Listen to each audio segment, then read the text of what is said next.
The moment Morin walked out that door, I felt something shift inside me. It wasn't anger. It wasn't sadness. It was clarity. I sat at the kitchen table, staring at the untouched cup of coffee in front of me. The steam had faded, just like the warmth in our marriage. She had told me it was just a weekend away, that she needed time to reconnect with herself, but deep down I knew. A husband always knows. The past few months had been filled with late nights at work, distant conversations, and a phone that always seemed to be turned face down. I had pretended not to notice, convincing myself that I was overthinking, that I was being paranoid. But as I listened to the fading sound of her car pulling out of the driveway, I felt something strange. Relief. Not fear, not devastation, just a quiet, unexpected relief. And that's when I realized I didn't have to wait. I didn't have to sit here and pretend like I was some loyal dog waiting at the door for his owner to return. Morin thought she had all the power in this marriage, that she could step out, explore whatever she wanted, and come back to a husband who would still be standing in the same place, waiting for her to decide his fate. She was wrong. I wasn't waiting. I was done. And by the time she came back, she wouldn't be coming home to the same man she left. The house felt different after she left. Lighter, as if for the first time in years, I could actually breathe. I stood up from the table, stretching my arms, feeling an unfamiliar sense of freedom settle over me. It was strange. There should have been pain, anger, confusion, but all I felt was an overwhelming sense of release. I wasn't naive. I knew where she had gone. Morin had been restless for months, looking at me like I was some worn-out book she had already read too many times. The little things had given her away. The sudden need to go out more, the extra effort she put into her appearance when she was going out with the girls. The way her phone was always just out of my reach, and the way she had packed her suitcase so easily. I walked into her bedroom, taking in the half-empty closet. Her side of the bed was still unmade, the faint scent of her perfume lingering in the sheets. But it didn't feel like a loss. Felt like a reset. I sat on the edge of the bed, rubbing my hands over my face. The truth was, I had been living on autopilot for too long, stuck in a marriage that felt more like an obligation than a partnership. I had let myself believe that love was supposed to feel like this, like something that dulled over time, like something that was just endured. But why? Why was I holding on to something that was already gone? A small, bitter chuckle escaped my lips. Morin had thought she was the one in control, that she was calling the shots, that she could go off on her little adventure, get her thrill, and come back to the man who would always be waiting. But she had underestimated me. I wasn't waiting. I had already moved on. And by the time she came back, she wouldn't recognize the life she left behind. That first night alone, I expected to feel uneasy, maybe even heartbroken. But instead, the house, our house, felt like an empty hotel room, a place I had stayed in for too long, waiting for something that was never going to happen. The silence wasn't oppressive. It was liberating. I walked through the living room, noticing things I hadn't paid attention to in years. The framed wedding photo on the shelf. It suddenly looked like strangers frozen in time. I picked it up, running a finger over the glass. The woman in the picture was smiling, but I barely recognized her anymore. Or maybe I had never really seen her. I placed it face down on the table. I wasn't sure why, but I knew I didn't want to look at it anymore. I made my way to the bedroom, but as I reached for the door, something stopped me. A weird hesitation, like stepping back into that room would be stepping into something I no longer belonged to. Instead, I turned around and went to the guest room. It was smaller, simpler, just a bed, a desk, a nightstand. But for the first time in years, I slept without the weight of someone else's presence pressing down on me. No expectations, no wondering if the person beside me was awake, scrolling through her phone, waiting for me to fall asleep first. Just peace. The next morning, I woke up early. The sun was barely rising, painting the sky in dull shades of pink and gray. I stretched, feeling a lightness in my chest that I hadn't felt in years. It was a Saturday, a weekend where I didn't have to pretend. I brewed myself a strong cup of coffee and sat on the back porch, watching the world wake up around me. Birds chirped, Cars hummed in the distance. Life moved on just like I was about to. I grabbed my phone and hesitated. For the first time, I didn't feel the need to check if Morin had texted me. I knew she wouldn't, and I didn't care. Instead, I opened my contacts and scrolled down. There was a name I hadn't seen in a long time. Angela. We used to be close, before marriage, before life got complicated, before Morin had slowly cut me off from the people who once mattered. I hovered over the call button. Would it be weird after all these years? Then I remembered. I don't owe Morin anything. I hit the call button. It rang twice before I heard a familiar voice. Joel? Wow, this is a surprise. I smiled. Yeah, it's been a while. Pause, then a soft laugh. Yeah, it really has. And just like that, the weekend Morin thought would put our marriage on pause turned into something else entirely. A weekend of new beginnings. I spent most of the morning catching up with Angela. It was surreal, hearing her voice again after so many years.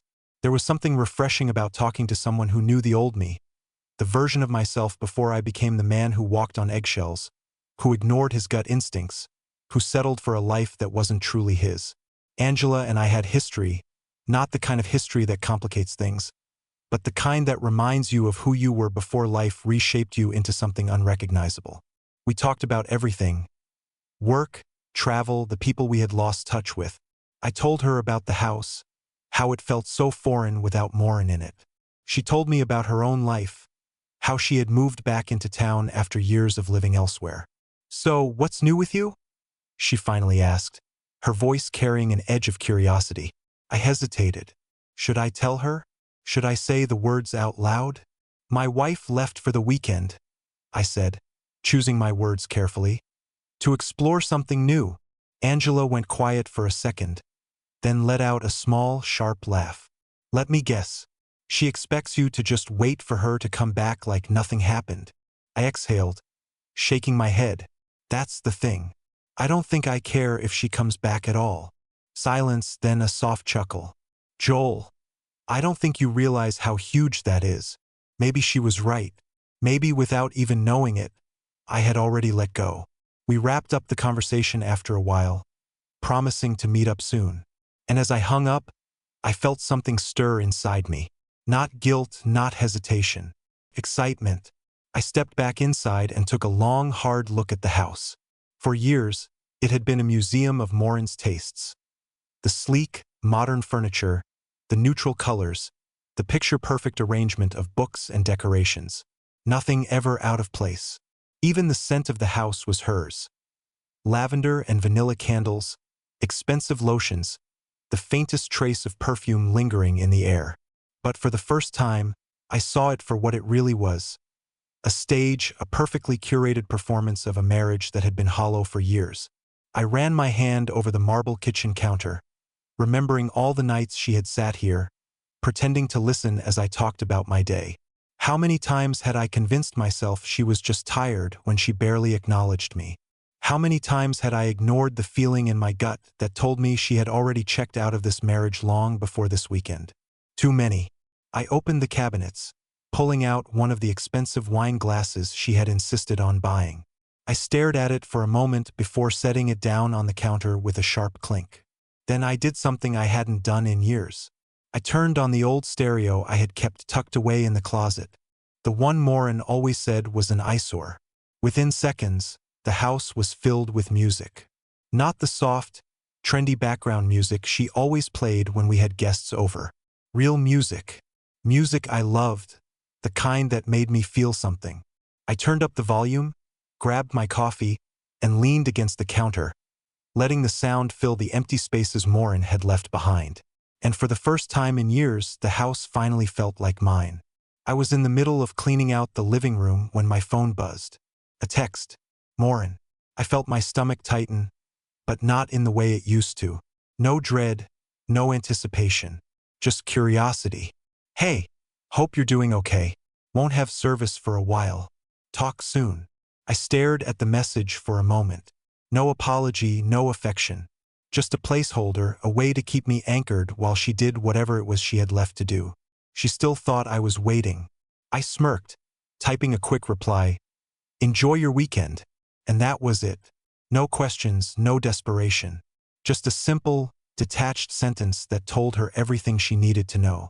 She had left thinking she still held all the control. She was wrong. That night, I did something I never thought I'd do. I took off my wedding ring. Not in anger, not in some dramatic moment of grief. I simply removed it, set it on the nightstand, stared at the empty space on my finger, and realized I felt lighter, freer. By the time Maureen came back, she wouldn't recognize the man she left behind, and something told me she wasn't going to like what she found. The next morning, I woke up before the sun had fully risen. It wasn't intentional. I didn't set an alarm or force myself to get out of bed early. It just happened. And for the first time in years, I felt rested. Not the kind of rest that comes from just sleeping, but the kind that comes from knowing you're no longer waiting for something that's never coming back. I sat up, rubbing my hands over my face, letting the realization settle in. Maureen was gone, and instead of feeling like something had been taken from me, I felt like something had been returned. Myself. I spent the morning doing things I hadn't done in years. Simple things. I made breakfast for myself, not just a quick coffee and toast like I had gotten used to, but a real breakfast. Eggs, bacon, freshly squeezed orange juice. The kind of breakfast I used to enjoy before I let my life revolve around Maureen's routine. I ate at the dining table, a place we had barely used because Maureen preferred eating in front of the TV. Then, after I was done, I did something that felt almost ceremonial. I cleaned out my closet. One by one, I pulled out clothes I hadn't worn in years, shirts I had bought because Maureen liked them, jackets that didn't really fit my style but had somehow become part of my wardrobe. It wasn't just about the clothes. It was about ownership. For so long, my life had been shaped by someone else's preferences. The way I dressed, the way I decorated my home, the way I spent my time. And now I was taking it all back. I packed up an entire box of clothes and dropped it off at a donation center before noon. When I came back home, the closet looked different, lighter, just like everything else in my life. Later that afternoon, I got a text. Angela. Hey, I was thinking about our conversation. Are you free tonight? Let's grab a drink and catch up properly. I stared at the message for a long time, and then, without hesitation, I replied, sounds good. Where and when? That night, I stood in front of my mirror, looking at myself as I buttoned up a shirt, one I actually liked this time. It had been a long time since I had gone out for no reason other than to enjoy myself. For years, my nights had been dictated by Maureen's schedule. What she wanted to do, what she was in the mood for. Tonight was different. Tonight, I was stepping out for myself. I arrived at the bar a little early. It was a cozy spot, warm lighting, soft music, the kind of place where conversations flowed naturally. When Angela walked in, she spotted me instantly, flashing a grin as she made her way over. Wow, she said as she took a seat. You look different. I raised an eyebrow. Is that a good thing? She laughed, tilting her head slightly. Definitely. We ordered drinks and fell into effortless conversation. There was no pressure, no expectations, just two old friends catching up after years apart. And somewhere between the stories, the laughter, and the comfortable silence, I realized something. I wasn't thinking about Maureen. Not once. She had left for the weekend thinking she was setting herself free, but in the end, I was the one who had finally let go. Sunday night arrived faster than I expected. The weekend had been a strange mix of clarity, liberation, and quiet self-reflection. I had spent time with myself in a way I hadn't in years, and for once, I wasn't afraid of the silence. But as I sat on the couch, sipping a glass of bourbon, I heard it, the familiar hum of tires pulling into the driveway. Maureen was back. I didn't move right away. I just sat there, letting the moment sink in. A few days ago, I might have been waiting for this moment with anticipation, wondering what she would say, how she would act, whether she would come back to me like she always did. But now she was just a person walking back into a life that no longer belonged to her. The front door clicked open. Her heels clacked against the hardwood floor as she stepped inside. I finally turned my head and met her eyes. She looked surprised, like she had expected to walk into a house where I was still waiting. "Hey," she said, shifting her bag on her shoulder. "I'm back." I didn't reply right away. Instead, I just took another sip of my drink, letting her words hang in the air. Finally, I leaned back and exhaled. "I see that." Silence. She set her bag down near the door and slowly walked further into the house. I could tell she was studying me, looking for any sign of resentment, sadness, desperation. She found none. "You okay?" she asked. I let out a quiet chuckle. "Yeah, I really am." And that was the first moment where I saw it. Realization dawning in her eyes. This wasn't the reaction she had expected. She thought she would come home to the same old routine, a husband who would tiptoe around her, waiting for an explanation. Instead, she came home to a man who had already moved on. She sat across from me at the kitchen island, rubbing her hands together as if trying to figure out what to say. I waited. Finally, she sighed. This weekend was eye-opening. I raised an eyebrow but said nothing. She hesitated before continuing. I needed time to figure things out, to see if what I was feeling was real. There it was. The carefully chosen words, the vague attempt to justify what she had done without fully admitting it. I knew she had spent the weekend with someone else. I knew that before she even left. But now, hearing her dance around it, trying to explain it in a way that softened the blow, it was almost comical. I tilted my head. "And what did you figure out?" She looked up, finally meeting my gaze. "That I still want this. That I don't want to throw away everything we've built." I smiled. Not because I was happy, not because I believed her, but because I had expected this exact moment. The moment when she realized the grass wasn't greener. The moment when she saw that I wasn't the desperate, lovesick husband she had assumed I would always be. She had gone away to explore, and now that she was back, she wanted to pretend nothing had changed. But everything had. I stood up, grabbing my glass and walking over to the sink. I took my time rinsing it out before setting it down. Then I turned back to face her. "You didn't just take a trip, Maureen," I said calmly. "You made a choice." Her breath hitched slightly. "Joel, I spent the weekend thinking, too." I cut her off. "And I realized something." She swallowed hard. "What?" I leaned against the counter, crossing my arms. "I don't want this anymore." Her face fell. "You're just saying that because you're hurt," she said quickly, her voice rushing with panic. I shook my head. "No, Maureen. I'm saying it because I finally understand something." I exhaled, letting the weight of my own words settle in. I deserve better than a wife who sees our marriage as something she can put on pause whenever she feels like it. Silence. And in that silence, I saw it. Fear. Not fear of losing me, but fear of losing the stability she had taken for granted. "You're serious?"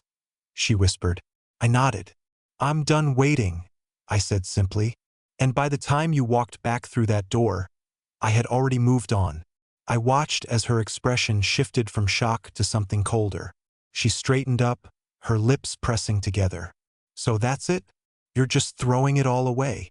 I let out a quiet laugh. "No, Maureen. You did. The second you walked out that door." Her eyes flashed with frustration. "You don't even know what I did this weekend." I tilted my head. "Do I need to?" She flinched because we both knew the answer. She didn't leave right away. She lingered, like she was waiting for me to change my mind, but I didn't. And when she finally did grab her bag and walk back out that door, I didn't watch her go. Because for the first time in a long time, I wasn't looking back anymore. I was only looking forward. And damn, did it feel good. The door shut behind her, but the weight of her presence still lingered in the air. I stood there for a few seconds, staring at the space she had just occupied, feeling nothing. No sadness, no regret, just an overwhelming sense of finality. It was strange how quickly things could shift. For years, I had been walking through this house, through this marriage, thinking that if I just kept going, if I just held on, things would get better. That if I kept adjusting, compromising, making excuses for her emotional distance, I could somehow salvage what we had.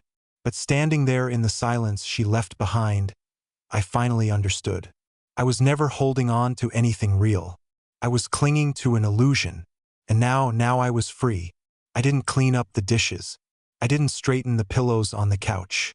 I didn't do any of the little things I usually did to keep the house in perfect order, to make it feel like a home. Because this house wasn't a home, not anymore. Instead, I grabbed my keys, slipped on my jacket, and stepped outside. The air was crisp, carrying the faint scent of pine and distant rain.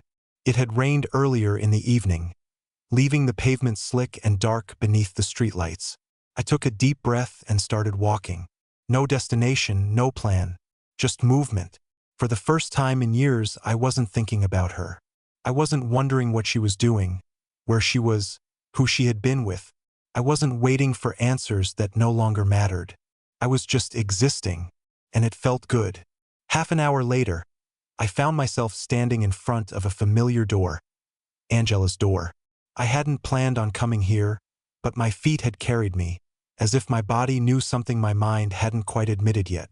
Before I could overthink it, I knocked. A few seconds later, the door opened. Angela stood there, wearing an oversized sweater, her hair slightly messy, her expression shifting from surprise to curiosity in the span of a breath. "Joel?" she said, tilting her head. "What are you doing here?" I exhaled, shoving my hands into my pockets. "Honestly, I don't know." She studied me for a second, then stepped aside. "Come in." I hesitated for half a heartbeat, then stepped inside. Angela's apartment was warm and inviting, the opposite of my house. Books stacked on the coffee table, a record player in the corner softly humming an old jazz tune, a couch that actually looked lived in. She walked into the kitchen, grabbing 2 glasses and pouring us both something dark and strong. "So," she said, handing me a glass, "I take it the wife's back." I smirked, shaking my head. "Not for long." Her eyebrow arched, but she didn't press. Instead, she sat down on the couch, tucking her legs beneath her. I sat beside her, swirling the amber liquid in my glass. She thought she could just walk back in like nothing happened. Angela let out a dry chuckle. "They always do." I turned my head toward her. "You say that like you've seen it before." She shrugged. "I have. More times than I care to admit." Silence stretched between us, but it wasn't uncomfortable. It was understanding. After a moment, she spoke again. "So what now?" I leaned back, staring up at the ceiling. "Now." I let out a slow breath, letting the weight of my words settle in. "Now I start over." Angela nodded, raising her glass in a silent toast. I clinked mine against hers, and for the first time in a long time, I felt something I hadn't felt in years. Hope. Real, tangible hope. And maybe, just maybe, the best part of my life was only just beginning. I woke up the next morning feeling something I hadn't felt in a long time. Light. For years, I had been carrying the weight of a marriage that had been crumbling under its own neglect. I had let myself believe that love meant endurance, that commitment meant sacrifice, even when I was the only one making them. But now I felt free. I sat up in Angela's guest room, stretching as the morning light filtered in through the curtains. It was a modest space, no fancy decorations, no meticulously curated furniture, just a place that felt real. The kind of place where someone actually lived. And maybe that was the biggest difference. I had spent years living in a house that was designed to look perfect from the outside, but it had never been a home. This was different. I got up, ran a hand through my hair, and stepped out into the hallway. The smell of fresh coffee hit me before I even made it to the kitchen. Angela was there, already awake, leaning against the counter with a steaming mug in her hands. She glanced at me and smirked. "Morning, stranger." I chuckled. "Morning." She held up a second cup, wordlessly offering it to me. I took it, the warmth sinking into my fingers. For a moment, we just stood there, sipping coffee, letting the silence stretch between us. Then she tilted her head. "So, how do you feel?" I thought about it, really thought about it. And then I smiled. Like I just got my life back. Angela nodded, a knowing glint in her eyes. "Good." And it was good. For the first time, I wasn't looking at my past with regret. I wasn't thinking about what I had lost, what I had endured, or what I had tried so hard to hold on to. I was thinking about what came next, because Maureen hadn't been my future. She had been my lesson. A lesson in knowing when to let go, a lesson in choosing myself. And as I stood there, drinking coffee in a home that wasn't mine, I realized something else. Home wasn't a place. It wasn't a house filled with expensive furniture, forced smiles, and unspoken resentments. Home was peace, and for the first time in years, I had finally found it. I glanced at Angela, who was watching me with quiet curiosity, waiting for me to say something. I didn't know what the future held. I didn't know where life was going to take me next. But I knew one thing for sure. I wasn't going to waste another second waiting. I lifted my coffee cup in a silent toast to the future, a future that was finally mine. And damn, it felt good.